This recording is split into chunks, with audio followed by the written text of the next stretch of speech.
12 ফেব্রুয়ারি নির্বাচনে জনগণ আর কোনোভাবেই ভোট ডাকাতি হতে দেবে না বলে মন্তব্য করেছেন বিএনপির চেয়ারম্যান তারেক রহমান। ময়মনসিংহ থেকে ঢাকায় ফেরার পথে মঙ্গলবার রাতে গাজীপুরের ভাওয়াল রাজবাড়ী মাঠে এক নির্বাচনী সমাবেশে মন্তব্য করেন তিনি।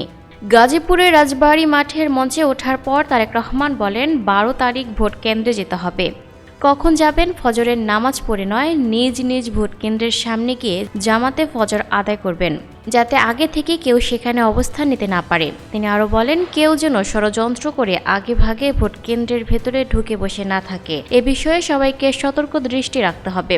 গত 15 থেকে 16 বছর ধরে আপনারা দেখছেন গাজীপুর সহ সারা বাংলাদেশে কিভাবে মানুষের ভোটাধিকার ডাকাতি করে নেওয়া হয়েছে। এবার কি ডাকাতি করতে দেবেন?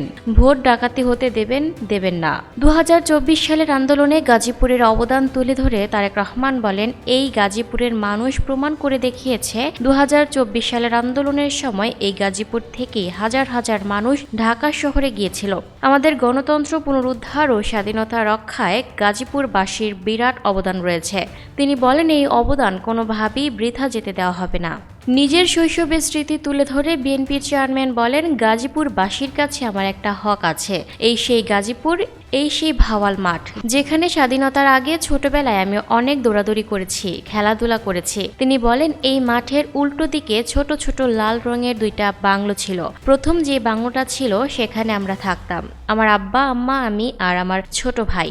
আমার শৈশবের একটা বড় অংশ এই গাজীপুরেই কেটেছে। সেই হিসেবে আপনাদের কাছে আমার দাবি হলো, ধানের শীষকে জয়যুক্ত করবেন।